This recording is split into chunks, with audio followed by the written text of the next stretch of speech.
I know everybody here must have been greatly moved by the fact that those fellows from the Musicians Union, just having paid a grueling assignment this afternoon, came straight from that assignment without any supper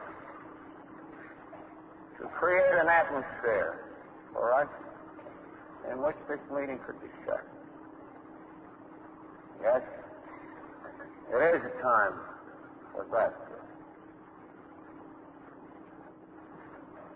For 15 years, you and I have watched a great building under construction. To us, it is something more than a building. It is a temple, a veritable cathedral of the Spirit, in which more than 100,000 of us now stand, knowing a freedom and a brotherhood and a sisterhood, the like of which we could have never dreamed in other days. Such is our cathedral of the Spirit, now approaching completion in its main outline, that men call AA. It might well serve our purpose if, figuratively speaking, I now took each of you in by the hand, and I conduct you back into that cave from which a friend and I emerged through a very narrow opening 15 years ago, and walked hesitatingly along quite a blind trail, which opened into a winding path that came down through our infancy and broadened to a road that led through adolescence and now opens on the broad highway where we are now about to take our destiny by its hand. And as we take that journey, let us pause every now and then to note those times and places in which there were great hours of realization and great hours of decision which so deeply affected our destiny. That will set a background, suitable, I hope, for what we are about to do tonight. Speaking of hours of realization and decision, your first one respecting AA was just the same as mine. Mine came on a summer day in 1934 when I lay upstairs in a drunk tank on Central Park West, New York. I've been there many times before, but this time it was different. By now I was acquainted with the gravity of my malady. I knew I was possessed of an obsession that condemned me to go on drinking, a physical sensitivity which would ensure madness. Yes, death itself. I knew I had no power to go on living. And such has been the realization of every alcoholic here. And it is well expressed in the first step of our program. The first step towards freedom being the realization of our own powerlessness. Such is the divine paradox upon which this society is built. Downstairs, another one shared this same hopelessness. That was Laura. She was talking to the doctor.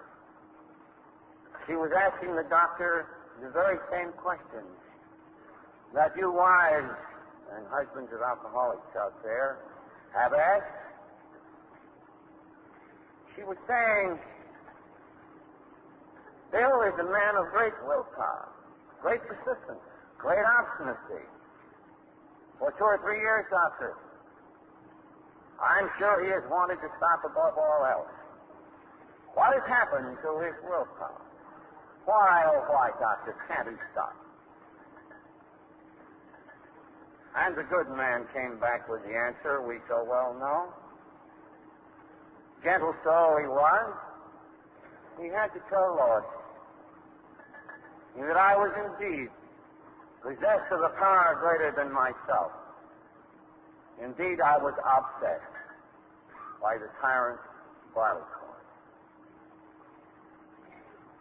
And she said, as you have said, well, how serious is this, doctor? And the good man, Dr. Silkworth, a medical saint, if ever there is to be one, hesitatingly told her, I thought Bill might be an exception to most of those who come this way, one of those rare exceptions. But now I'm afraid it isn't going to be so. I'm afraid, Mrs. Wilson, you will have to lock him up somewhere. Else he will lose his mind, and perhaps more, his life. So we alcoholics have no monopoly on hopelessness. It certainly has been a shared experience among us. Then came a realization to somebody else, and a decision. 3 months later, a friend, himself an alcoholic, heard of the straits in which I was, and he decided to come and see me. Because he had experienced a relief from his obsession through spiritual means. I hadn't seen him in a good many years. I was drinking in the kitchen. I had now become a lone drinker, no longer daring to go in the street, where the police would get me. The erstwhile great provider of Wall Street time was now being supported by his wife, Lois, working in a department store. Here was my friend on the phone. I thought, oh, would it be wonderful to talk with old Evie again.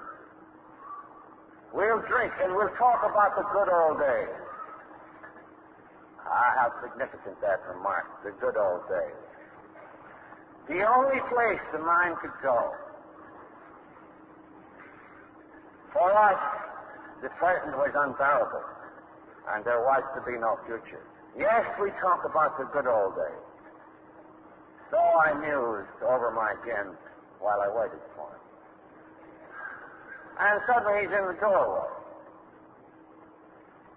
I suspect we drunks are a little psychic. I saw right away that something had happened to him. Not only was he sober for the first time I'd ever known him to be in New York, there was something different. He sat down at the table. I pushed over my crock of gin. I used to drink 3 bottles a day then. Put a little pineapple juice in it so Lois would think there were cocktails, you know.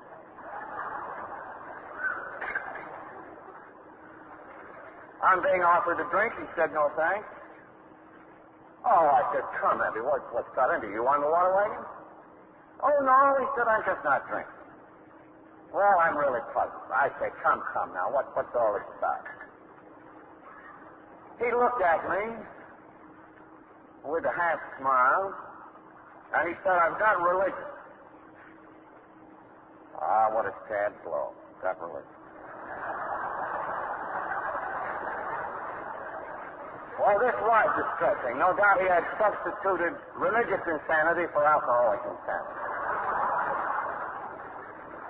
But one had to be polite, and I said, well, my dear boy, what kind of religion have you got? What brand is it? Oh, he said, I don't know if you'd really call it religion. It's just plenty of horse stance. Group of people sold me on a lot of very simple ideas. None of them are new. Just why they've had such a terrific effect on me, I don't know, except one of the group himself was a drunk. And here are the ideas. I began to get honest with myself as I never got honest before. I quit this hellish business of living alone, confided my defects to another. I made a list of the people I'd harmed, and I visited them to set matters right so far as I could. I then was told of a kind of giving new to me.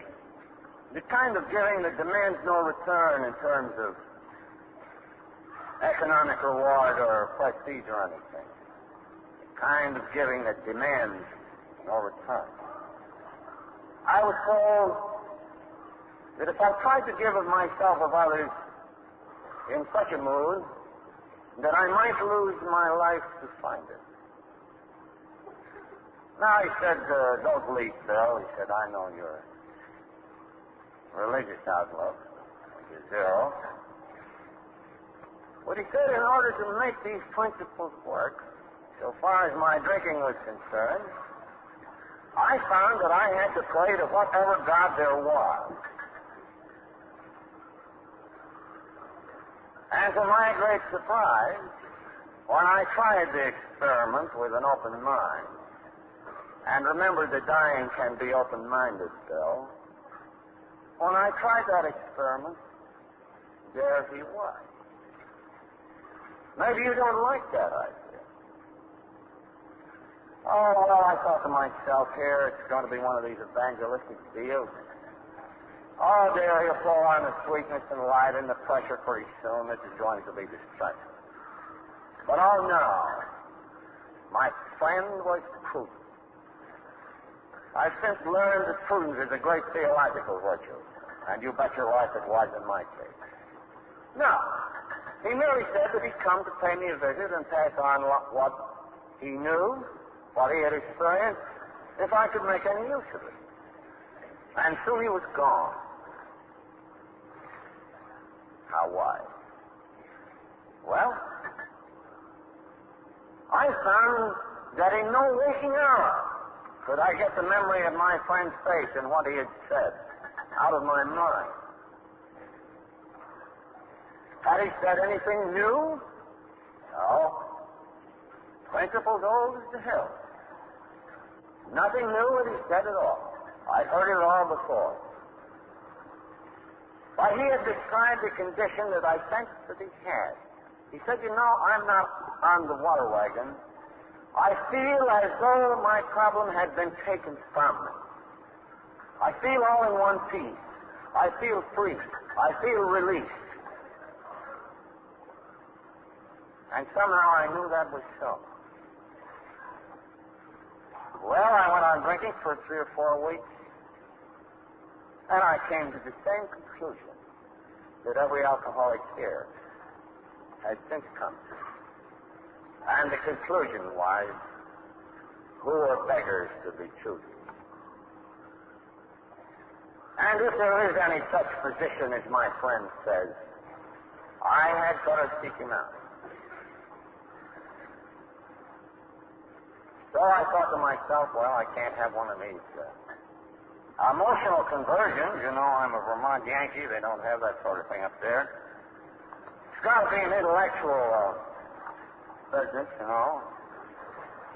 If I'm drunk when I'm converted, why, it might not be the real thing. I better go get clearly sobered up and take another good hard look at this deal. So I start to the hospital. Well, you know how drunks are on the way to the hospital. If he dried up for the last time, you always get drunk as a monkey, and so did I. So I came tottering into the hospital waving a bottle. My old friend, the doctor, looked at me rather sadly, for he had had hope in my case. And I said, Doctor, this time I've got something. And he said, I'm afraid you haven't, boy. You better go upstairs and go to bed. So to bed I went. And because I had gone to the hospital early, I wasn't too badly off in 3 days' time. 3 hours of alcohol and sedative, I was frightfully depressed. And behold, my friend stood in the door very early one morning, long way uptown. I thought to myself, he does practice what he preaches. He should be looking for work this morning. Then again, I feared that evangelism a little bit. I shrunk. But no, my friend is still more prudent. He waits for me to ask him what the conditions of that release had been. Oh, yes, he said. Oh, well, you get honest with yourself, Bill. I mean honest, no fooling. You talk it out with somebody else, inconfidence, confession, if you want to call it. I suppose the word will grudge you. You make restitution to people you're damaged. You try to do something for somebody with no gimme to it. And you play as best you can. And that's all there was to it in my case. Again, he's gone. And my depression deepened. And at last, I hit the bottom of the pit. And I suddenly found that I had become a child, alone, and crying in the dark for a parent who did not seem to be there. And then I said, well, now I will do anything. Just like that cancer patient. I will do anything for a cure. And then in no hope at all, really, I cried out, and if there is a God, let him show himself. And then came a realization, indeed, the greatest one in my whole life. There can never be another like it. It seemed to me that that place lit up in the blinding glare. I was transported into an ecstasy. And I suddenly realized that I was free and utterly lost in this strange state. In the mind's eye, I seemed to be on a mountain, and a great wind was blowing. And I perceived at once that it was not of air, it was a wind of heaven, a wind of spirit. And I was free. At length, I find myself on the bed, but now I lie in another world, and a great peace settled over me. I felt as one with the universe. And I thought to myself, so this is the God of the preacher. Well, all of you here have had that experience. Don't say no. For every AA here has, and so is his family, or most of them.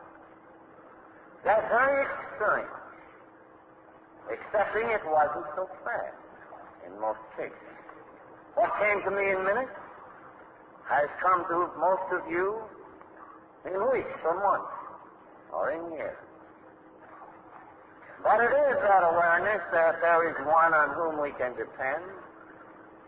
There is that awareness which has come to all of us, that we are now enabled to do that which we could not do before on our own tongue.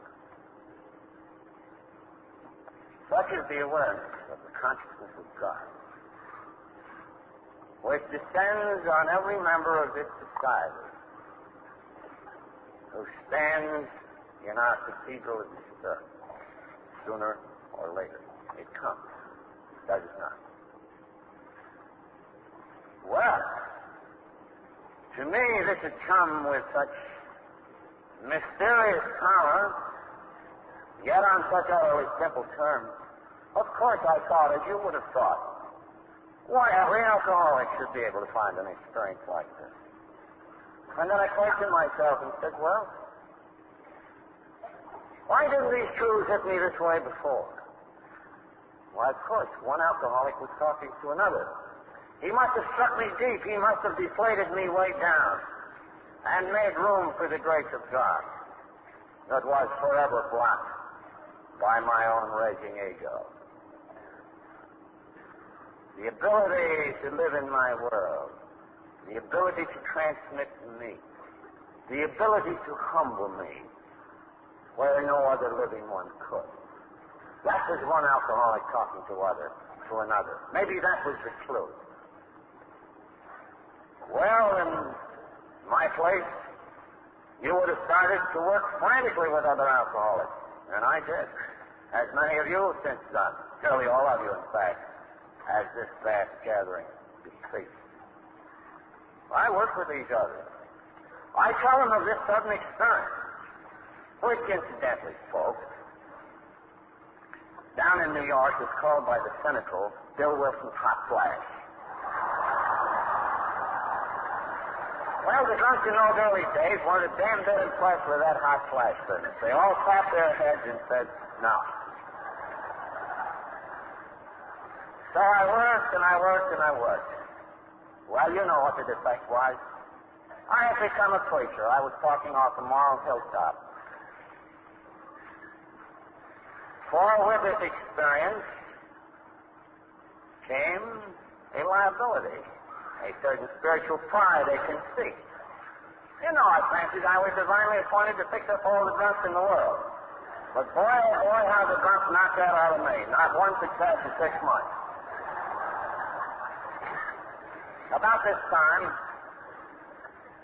Lois's relatives began to murmur, when is this guy going to stop being a missionary and go back to work? So under that gentle prodding, I used to go over to Wall Street, where I once had been, and I sat around on chairs in brokerage shops, and that made it look to folks like I was working.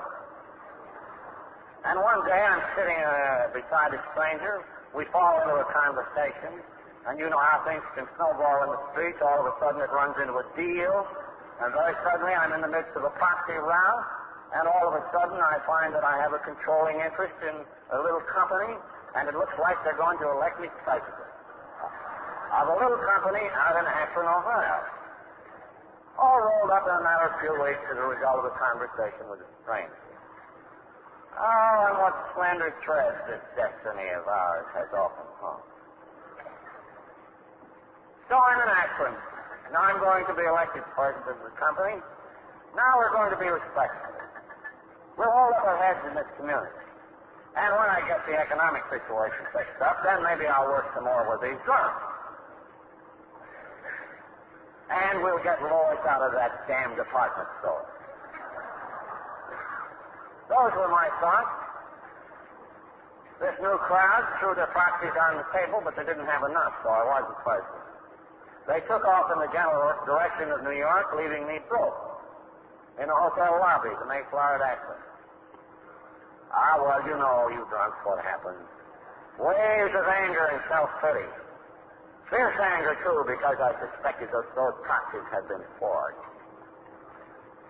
And suddenly I realized I'm in danger of getting drunk. And I panicked. And alternately I was looking in a bar. It was a Saturday afternoon. That familiar buzz was rising in there. I thought maybe I could scrape an acquaintance, drink a glass of ginger ale. Oh, there started the old rationalization train. But this time I had been restored to sanity. I spotted that typical train of rationalizations, and I said, hey, look out, you're going to get drunk. You're going to get drunk. What shall I do? Then came another realization. Oh, those other alcoholics. None of them had sobered up.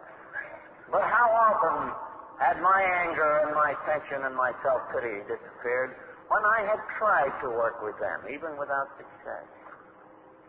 Yes, I could lose my life to find it in the life of another. And then I saw that for my own protection, I needed another alcoholic as much as he needed me. And that was a basic realization. And I sought one out. And you know that prodigious chain of circumstance, which could have been nothing but providential, which brought me face to face with Dr. Bob and dear Ann in the living room of a non-alcoholic, one who of a great crowd of people, the only one, who seemed to have time enough and who seemed to care enough to bring that meeting about. And I told Dr. Bob about alcoholism and malady, of my own experience with drinking, of my relief, and frankly of my present peril. And I told him how much I needed him. And then I think we had begun to get the essentials of it. For something passed between us. I guess something happened. I think AA began right there, on that June day in 1935.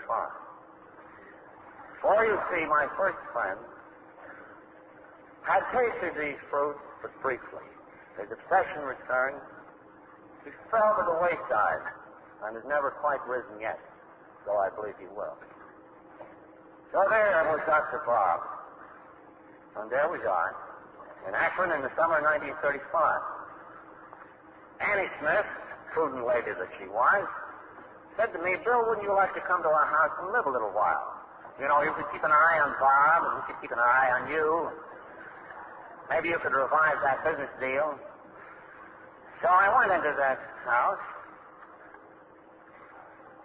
That place which to me is Howard.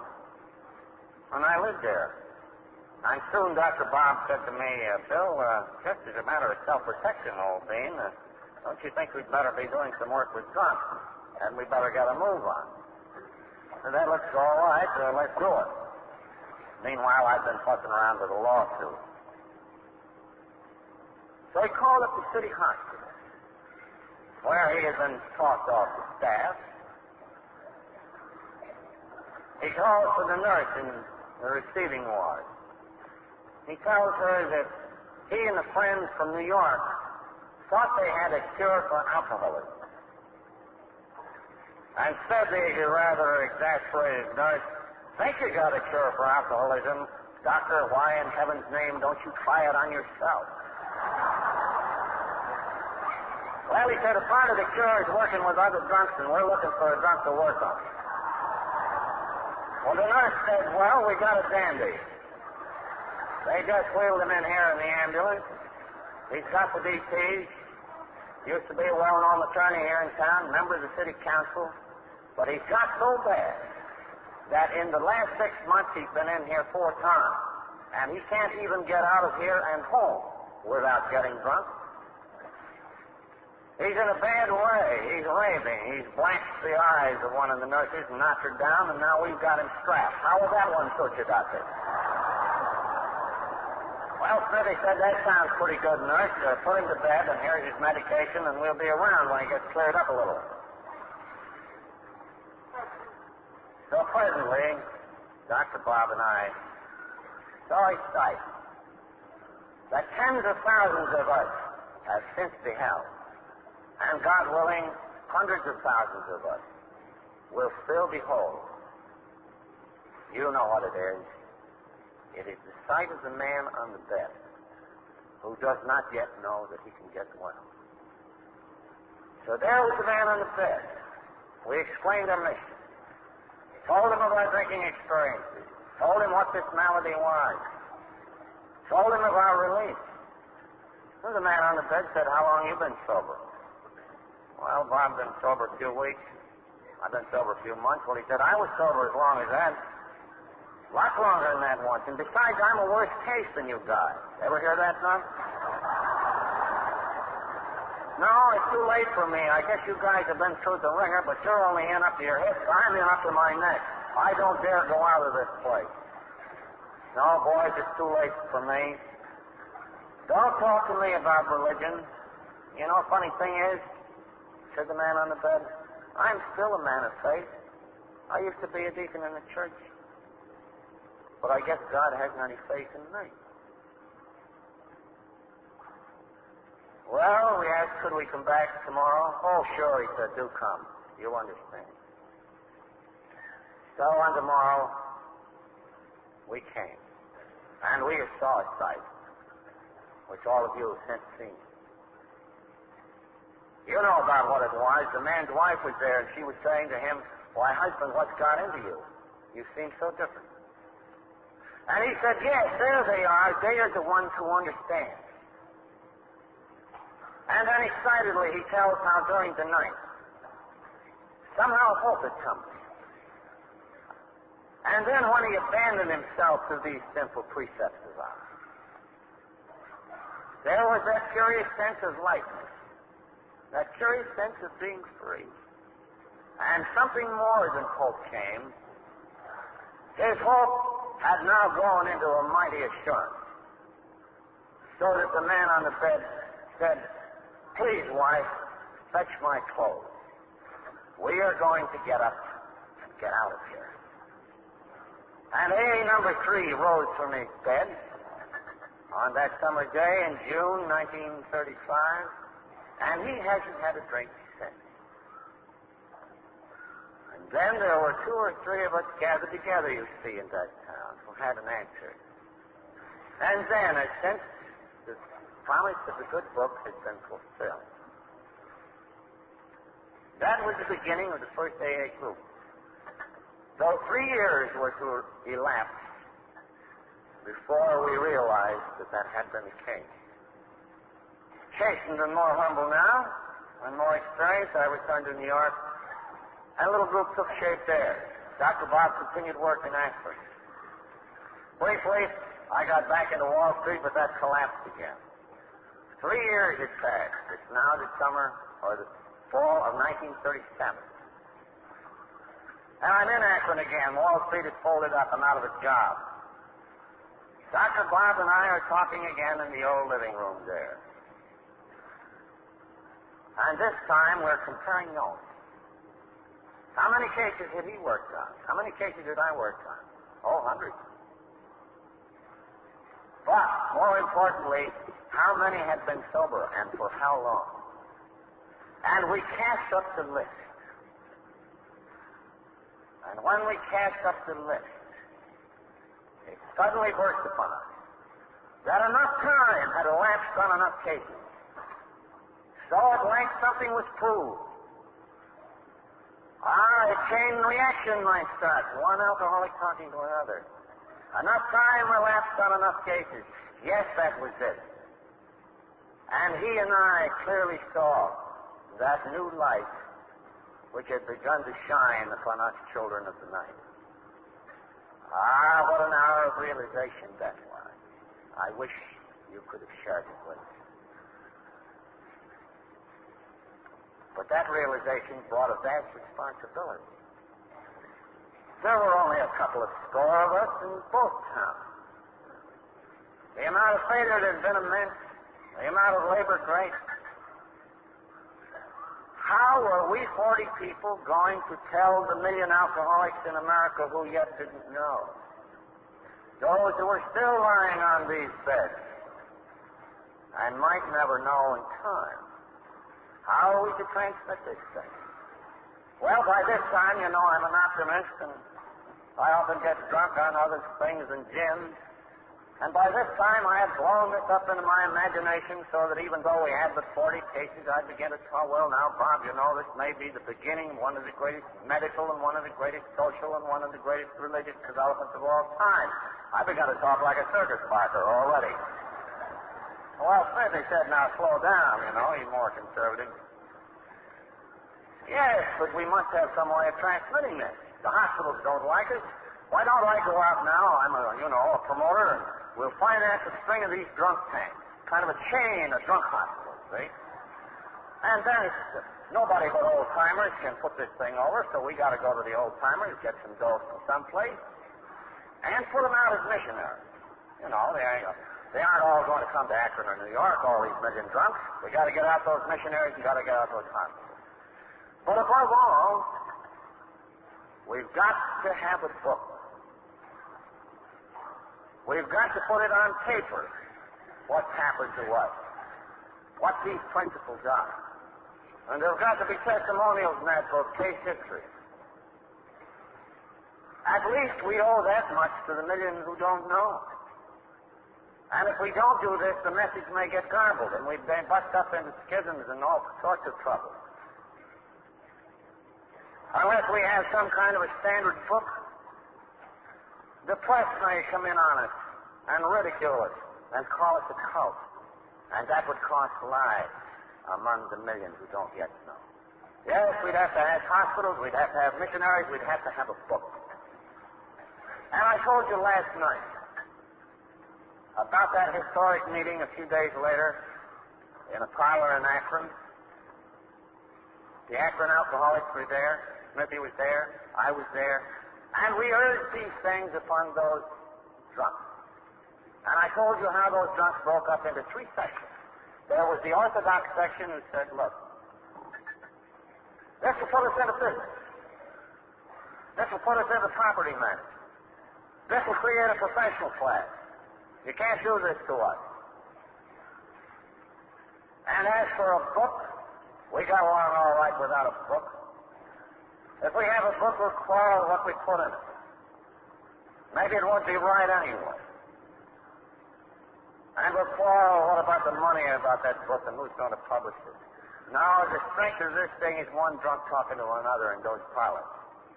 So said the Orthodox section of that day. And then the promoters, well, you already know what they said. Just gotta have books, gotta have hospitals, gotta have it. And the indifferent people, the people in the middle, who really decided the thing, said, well, we don't want to be bothered with any of this. But if Smithy and Bill think we got to have some dough, we think Bill had better go back to New York where there's a lot of it and get it up. So the indifferent, plus the promoters, outvoted the Orthodox people at that time. But as later events showed it, the Orthodox people were not all wrong. And I told you last night how Mr. Rockefeller, by giving him of himself but not of his money, saved this movement from professionalism and property ownership.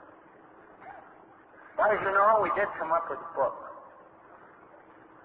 the one from which the reading is done tonight, the core of which are those 12 principles, the early word-of-mouth program, laid down in 12 concrete steps. Happily, those steps have been accepted by the world of medicine and by the world of religion, and almost, you might say, by the world in general since that day. But when that book, that tiny chip, was launched on the world tide of alcoholism, none could then foresee what happened. You remember times were very tough. The printer almost got the book. The sheriff moved in. We lost our house. Mr. Rockefeller gave us no money. We didn't hear from him for 3 years. And then things began to unfold. And Liberty Magazine published a piece.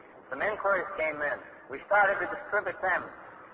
The fall of 1939, a man came up to me only today and said, I came in on that Liberty piece. And you remember how in 1940, Mr. Rockefeller gave the dinner to all the rich men. We had about $5 billion in capital and bankers in the room, and we figured the time for the big touch was here. The money was coming in. Nothing of the sort happened. He gave of himself, but not of his money once more. But he stood up and publicly staked his reputation and placed his confidence on 800 anonymous drunks. What a vital contribution. What a realization and a decision on his part. How easily he could have unwittingly ruined us. Oh, yes. There have been many great realizations and many great decisions taken on this road which leads to our destiny, and they haven't all been taken by us. That was one of them. And damn few have been taken by me, too, I'll tell you that. I'm going to knock this inspired leadership idea right out of you in a minute. Anyhow, you know, the big payoff came when Jack Alexander's piece appeared in that Saturday Post. And thousands upon thousands of inquiries from frantic drunks and their wives and relatives poured in on that little New York office. And that announced to the world that this thing was on the level, and that the Saturday Post was saying so. As much as if to say, this is good, folks, come and get it. And how they did come and get it. You can remember. Remember that old sandwich dinner we had only yesterday? All of the people there who came into the Los Angeles group at the time of the Post article. Well, right then and there, of course, we now see in retrospect that AA had come out of its infancy and had begun to enter its next phase, the phase of adolescence. Well, with us, adolescence was especially fearsome, exciting, and perilous time. You see, it had been proved that the individual could stay all in one piece by these principles and by working with others. But now the test was, could these AA groups, so rapidly forming, stay in one piece? And we made the rather frightening discovery that just because drunks get sober, they don't necessarily get very good or very moral. They could still act like hell, and I don't mean maybe. They could be mean, they could be vindictive, they could gossip like the devil, they could strive for power and prestige, and they could push and shove each other around. Oh yes, it was a wonderful society and there was great joy in it, but that there was, the mighty currents of dissolution were in there too. And as these groups began to form all over the country with such rapidity, we were beset with terrific problems. And they began to write us in New York about these problems. What was the experience in those 2 or 3 older groups? And what problems they were? Well, you remember them. My Lord, I remember one of the first ones in New York were the people who were getting out of the insane asylum. There was a cult in New York called the Cult of the Pure Alcoholic. Nothing the matter with them except they drink. So when we began to take people out of the nut factories, we were scared to death. We said, well, what will be sandbags? What will people think of this AA with lunatics coming in out of the asylum? Today, a half of the board of trustees of the Alcoholics Foundation are ex-asylum inmates. Figure that one out. So we lost that fear. Then there were queer people coming in. Now and then. Oh, we said our reputation, my God. Oh, we can't have people with other ailments.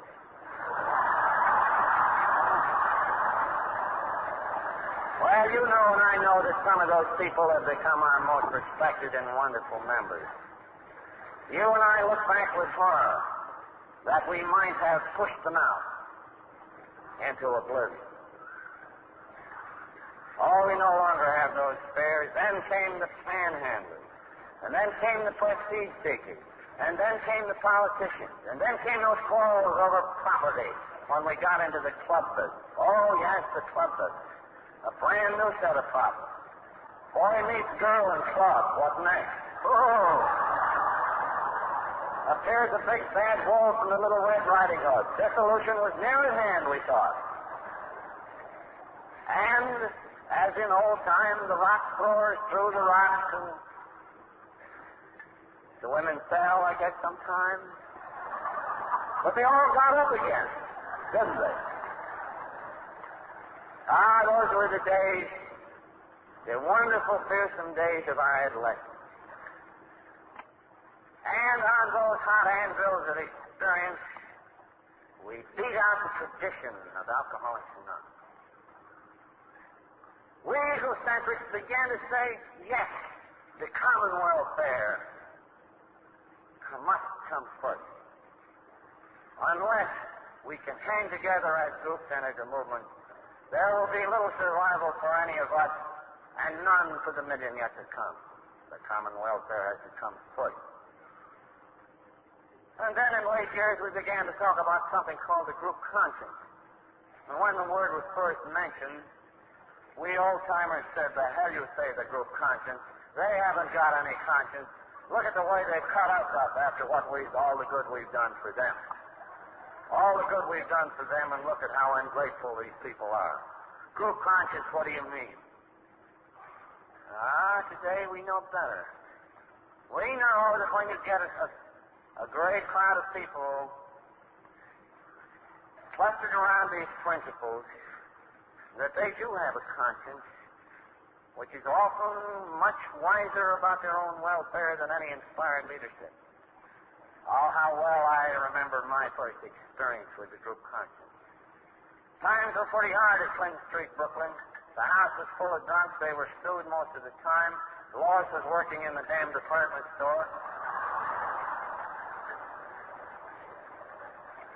And one day I was up at old Charlie Towns, who owned the drunk tank where I'd originally dried out. Charlie called me in his office. He said, look, Bill, he said, I want to talk to you. He said, old Doc Silkworth always had faith in this thing of yours. He said, I didn't. But he said, now I do. He said, I know, he only got 40, 50 members around here, but someday, my boy, we're going to fill Madison Square Garden with those drunks. I said, Doc, I used to think so, but I think you're a little imaginative. No, he said, I believe that. Now, he said, look, Bill, these other drunks are getting young. You're passing them up over their head. They're going back to work. Drunks may be pretty crazy, but none of them are stupid. They can certainly earn money if they can stay sober. And you two people, you and Lois, you're starving to death. And as for the Rockefellers, what have they done? Now, look, Bill, why don't you come in here and let me give you an office here and make your headquarters here. And then you could get on my staff as a kind of a lay therapist, call it anything you like. It would be perfectly ethical. You know I haven't tried to take any advantage of the fact that you got well in this place. We haven't tried to capitalize on the fact that Dr. Silkworth's idea of sickness was a vital contribution to your society.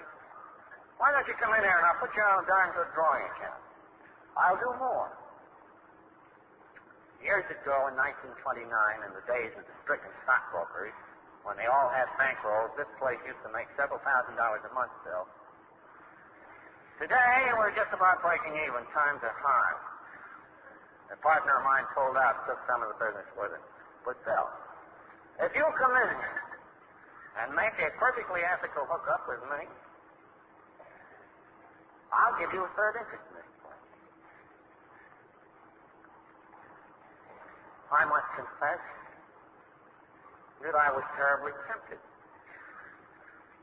But the temptation passed into a conviction that Charlie Towns was right. And as I went home, I fell prey to our familiar ill. I fell prey to a rationalization, a particularly good one, because I got it right out of the Bible. I thought to myself, yes, Bill, the laborer is worthy of his hire. So I arrived home, and Lois, after an all-day stand in that department store, was home cooking supper for the drunks around the house. None of them were getting well either. It was only the ones outside the house that got well. And I said, well, dear, we're going to eat. Going to make this tie-up with Charlie Towns. Well, she didn't seem too enthusiastic, but did seem kind of nice. That night, there's that meeting in the parlor. And the drunks come in from around the neighborhood. Some weren't causing a very big meeting. 4 of us there. And excitedly, I told them of this new opportunity. And as I talked, I saw their faces fall. And when I had finished, there was a dead silence. And finally, one of them spoke. And I now know that he spoke for the group conscience. He said, Bill, we know you and Lois are having a tough time. Maybe we can give you a lift. But he said, don't you know that if you tie this thing up to that particular hospital, that every hospital in the country will laugh because Charlie Towns is selling God? The old atheist. Don't you know, Bill, if you put yourself in that position that you'll become a professional? Bill, you can't do this thing to us, said the group conscience. No, you can't do this thing to us. So I listened to the group conscience for the first time. And I knew that it was right. And luckily, I had the grace to obey it. And at that moment, it flashed over to me, you have never been a teacher of this society. You have been its pupil. And ever since, I have tried to be a pupil of the experience of this society. And to listen and listen to the conscience of this movement when I fear I am tempted. So much for the inspired leadership stuff. The box in it, huh? Well, the rest of the tradition develops. You know, we thought we needed all this money. Today the tradition says we don't take any contributions. We pay our own bills. I don't mind confessing we have a hell of a time paying our own bills. Of course, this society will earn a cool $600 million as a result of the combined earning power. Drunks are individually very generous, but collectively, I'm afraid we are as tight as the bark on a tree.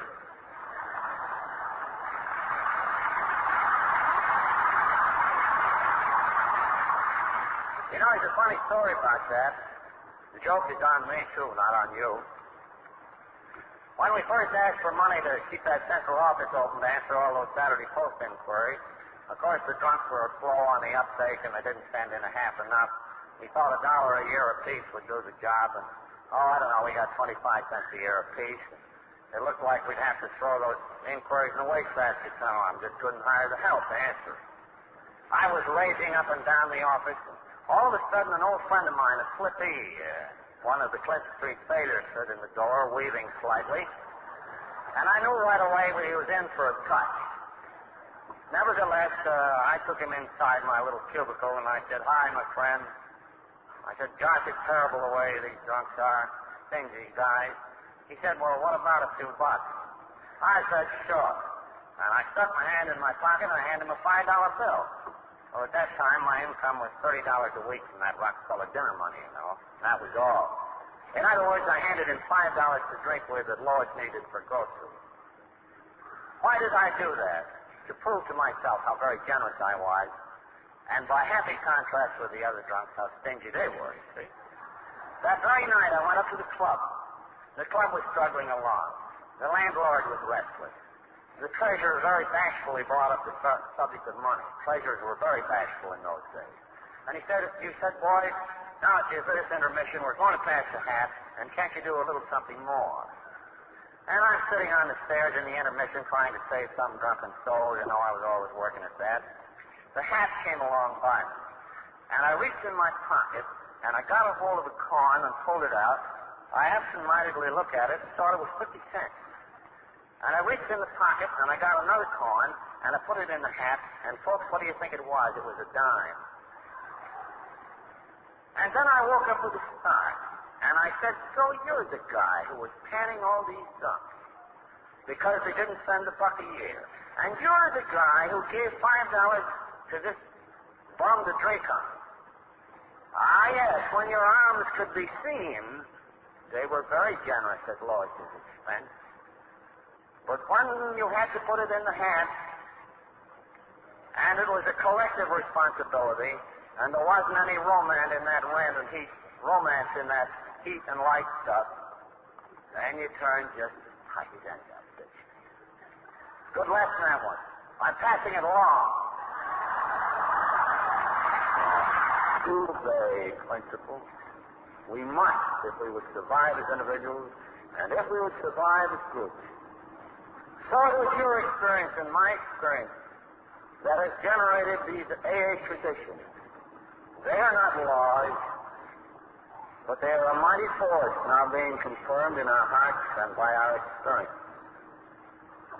And they had come so far along last summer that at our Cleveland convention, the first international one, 7,000 of us said, "Yes, this is the platform on which we wish to stand. This is the point at which we have grown up. We have taken our destiny by the hand." And Dr. Bob was there for the last time. And we did that and declared that this movement had grown up, had come of age. Such is my little account of our infancy and of our adolescence. At the outset of this meeting, we said, every AA meeting is a time for gratitude. Now, primarily, I think we AAs express our gratitude by seeing that this message is carried to those who don't yet know, if they want it. Therefore, the means by which in the future this movement is going to carry its message to those who don't know and to impart it to those coming in its door. In gratitude, we are going to provide whatever means that takes, aren't we?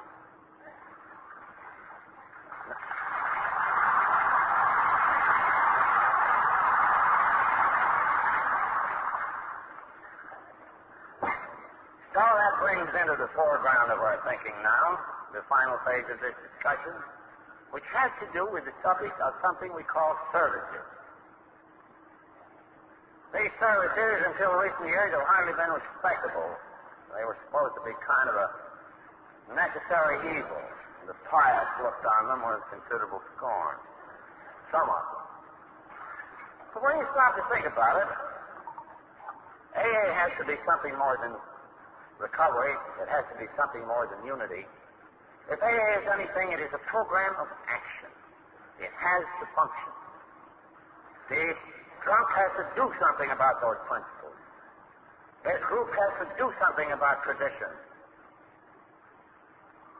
The area has to function as an area. We see the need for central service. The movement has to function as a whole. What makes it function? Services. I suppose the first great service ever performed our movement was performed by my doctor, a man of medicine, when he sobered me up repeatedly and finally told me that this thing was a disease. A great service and a great tradition of service now growing among our friends of medicine to us at Alcoholics Anonymous. Another service, by all odds the most expensive one we have, and for all I know, the most important one. But what about our wives? I can remember the first times that Lois Wilson and Annie Smith baked cakes and brewed coffee for those drunks out there in the living room, when this thing was still flying blind, and no man knew who would be drunk next. Coffee and cake for the drunks in the living room. A service that helped AA to function. And then AA got too big for those living rooms. And the days of utter simplicity were over. We had to move out of the hall. We didn't want to mix money with AA, but the landlords didn't care anything about that. They wanted rent. So somebody had to pass a hat. And at first it was somebody, it was anybody. The old-timers picked him out, and they paid the rent. But by and by, that somebody was elected. He became a treasurer. And then there was a chairman. He was the founder for a while, but by and by they'd push him off or he'd walk off. If he walked off, he was an elder statesman. If he was pushed off, he became a bleeding deacon. And the group began to have a little rotating committee that looked after the chores of the group. And in a big area like this, you found there were a few chores that had to be done centrally. Somebody had to answer the telephone when Alcoholics Anonymous was called. Somebody had to interview people who wanted to find out about it. Somebody had to make hospital arrangements. Somebody had to arrange meetings like this.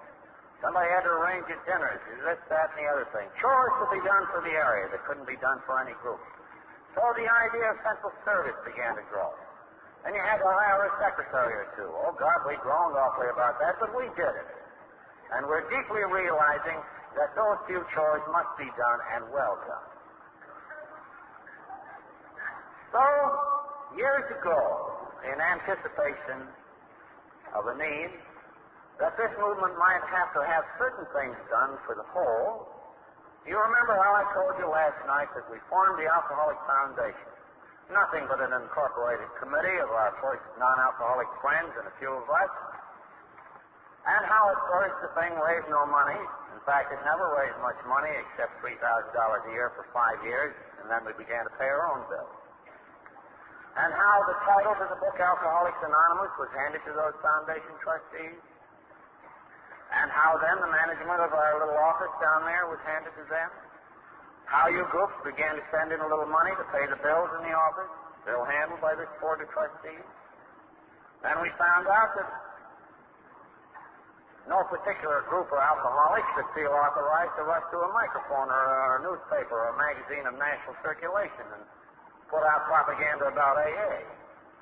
Our overall public relations got to be a problem. Gee whiz, I remember the first problem we had. There was a drunk down around Jacksonville, and he'd got one of these shouting religious experiences, kind of mixed up with the AA stuff. Sobered him all right. And he prepared 13 lectures about Alcoholics Anonymous, in which he figured very prominently. And he put them out on the Jacksonville radio, and as a result of that, the drunk showed up and the group started. Well, very much heartened by this, he being the promoter type, like me, you know, he goes to one of the life insurance companies and said we should tell this whole message to America as a public health thing. Well, actually, from the AA point of view, the message really stunk. I mean, if the groups had ever heard it, they would have gone berserk. A lot of drunks would have been turned away. The guy meant well, but the stuff was awful. Well, he rolled up to the New York office and said, I just made a contract with the Mutual Broadcasting Company and the Gulf Life Insurance Company to put on my 13 lectures, and here are the lectures. Boy, we read them there in the office, and our hair stood right on end. Did this mean that any drunk could rush to a microphone any place, any time? On a big national hookup? This stuff was junk. It would be awful. What could we do? So I remonstrated with him. I tried to be gentle. I tried to be prudent. But this guy was a promoter. And prudence ended when he wrote me and said, you, Bill, and your board of trustees can go plumb to hell. I owe this message to America. Well, that posed the issue. Didn't we have any control of those things at all? Were we going to be as simple as that? So I wrote him back and assured him that he had a right of free speech, but I feared that the groups might exercise their free speech, and when they told his sponsor what kind of a thing, what they thought about his program, the Gulf Life Insurance Company and the Mutual Broadcasting Company would get very ill indeed. So we didn't have that particular program, but at that point, I wrote the groups of that day and said, won't you entrust your general public relations to those trustees down there and let us look after it. You look after your local public relations, but these big pieces, this broadcasting, this radio business, this magazine business, can't we centralize that? And you did. You authorized those trustees in New York to do those jobs for you. Let me show you how meaningful those jobs can be. Only a year ago this time, we received a script of a movie being prepared by one of the big companies here. A lot of nice folks in that company. They treated us fine one time earlier. Well, this was a kind of a sophisticated script. They meant all right as far as we were concerned, but it really didn't represent AA correctly. From our point of view, it is miles off the line. Well, now you people wouldn't have any idea of the trouble that your office down there and that board of trustees went to with respect to that script. An immense amount of correspondence back and forth. AA hearers in the movie business helped us out. We made an appeal to what used to be the Hayes office. We had attorneys in it. We had one of the best agents in the business.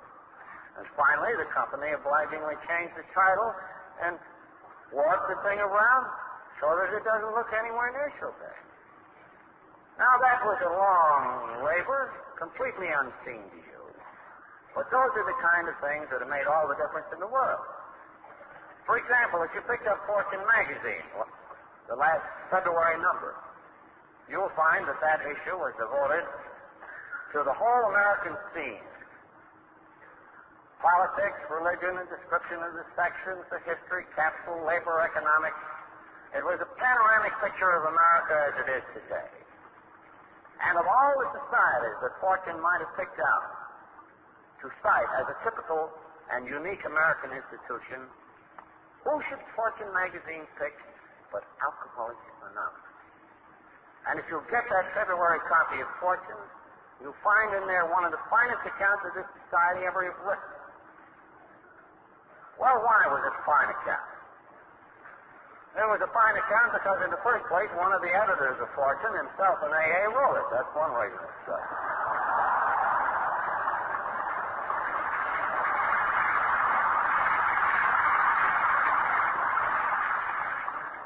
And I don't want his name printed in the press in this connection, but I'll give you a clue who it was. He's a fellow a couple of years ago wrote the bestseller put in the movies here under the name of Mr. Blandings Builds His Dream House. Do you get the pitch? And my friend there, he comes over to the office and says, look, folks, sure, I know something about AA, all right. It saved my skin. I used to think Mr. Luce didn't know I was a rummy, but he did. He's asked me to do this job now. He knows I've been sober. But I need some help. Well, naturally, we turn the office inside out for Eric. Boy, we pull in files, we give him panoramic pictures of AA, and he's the first writer who has emphasized our tradition as something very unique, also something quite American, so that the public has begun to be aware of this singular tradition of ours and that wonderful peace. In other words, a lot of people took a lot of pains. We spent some of your money long-distance telephoning to Eric home in Florida. We had long conversations with some of the people in Fortune. Manuscripts were passed back and forth. Fortune at first thought they only wanted 1,000 words, and before they threw, they added up to something around 7,000 words. You better read it. But that piece just didn't happen. Now, those chores have been done for you, by some of us old-timers down in New York, plus those good secretaries and the grapevine editors. For years, I've invested almost the last 10 years of my life in doing that sort of service for the whole of Alcoholics Anonymous. So now you have a situation where those friends of ours, that board of trustees, now control your money. They control your literature, your book, the book Alcoholics Anonymous, and that standard pamphlet literature. They look after your office of information and mediation and the propagation to distant lands. They control your principal monthly journal, the AA Grapevine, a mirror of this movement, current thought. Getting more and more influential, 22,000 circulations now. A very potent thing indeed. On whose magic carpet you can travel from place to place in the mind's eye, and where our current experience is gathered. Your newspaper, your public relations, your thing, all under the control of a board of trustees that you fellas don't know from Adam. Ever stop to think about that? Well, I started thinking about it 5 years ago. And I got profoundly concerned. Because at that remote distance, I realized that when some of us old-timers had gone, who had been the link between those services and you, with that link broken, that place could fall down flat the first time that a serious mistake was made. Those services could disappear and you couldn't reinstate them. Some fine morning you'd wake up and say, why didn't Smithy and Bill tell us? Why did they leave things in this shape? Why didn't they give us access to our own policy and our own business? Why didn't they give us charge of our main link to the world and to the million who don't know? Why didn't they do this? So, of course, the great puzzle was, how could it be done?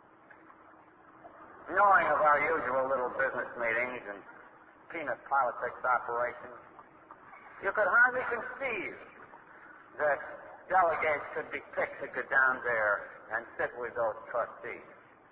A fine state of affairs to set this foundation on the base of 30 political rows a year. No, that wouldn't do. Somehow we would have to find a means of elevating our usual business and political operations into the area of statesmanship. And a couple hundred of us saw the proof of it this afternoon. It can be done. 60 links can be forged to take the place of Smithy and me to these services so vital to our future. I know.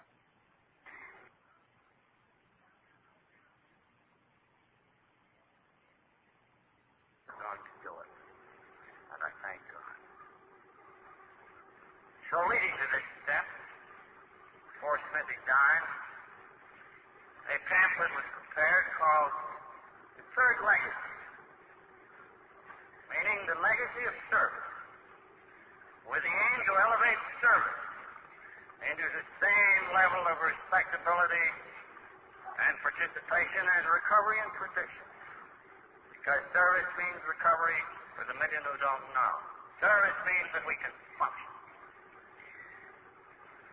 And in the pamphlet, we laid out a means by which this might be done on a trial basis. And Smithy and I prepared this in the form of a legacy. And in conclusion, I'm going to read you the first paragraph of that pamphlet, which, because the foundation is a little hard up, we couldn't send to everybody. It has not yet been widely circulated.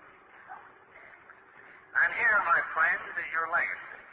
It goes like this. We, who are the older members of AA, bequeath to you who are younger these three legacies: the 12 steps of recovery, the 12 traditions, and now the general services of Alcoholics Anonymous. Two of these legacies have long been in your keeping. By the 12 steps, we have recovered. By the 12 traditions, we are achieving a fine unity. Being someday perishable, Dr. Bob and I now wish to deliver the members of Alcoholics Anonymous their third legacy. Since 1938, we and our friends have been holding it in trust. This legacy is the general headquarters services of AA, the foundation, the AA book, the grapevine, and your general office. These are the principal services which have enabled our society to function and to grow. Acting on behalf of all, Dr. Bob and I ask that you, the members of AA, assume guidance of these services and guard them well. The future growth, perhaps the very survival of Alcoholics Anonymous, may one day depend on how prudently these arms of service are administered in the years to come. Such, my friend, is your legacy of service. So now, as you see, our Cathedral of the Spirit is approaching completion in its general outline. Can you not see with me, written large on its great floor, our 12 steps of recovery? Have we not seen its side walls and arching roofs go up? Now buttressed for the AA tradition, which we trust will hold us in unity so long as God may need us. And do we not now perceive that the spire is being affixed upon our cathedral, and that the name of this spire shall be service, a beacon to the million who don't yet know, and may its shining and symbolic finger always point straight upward toward God.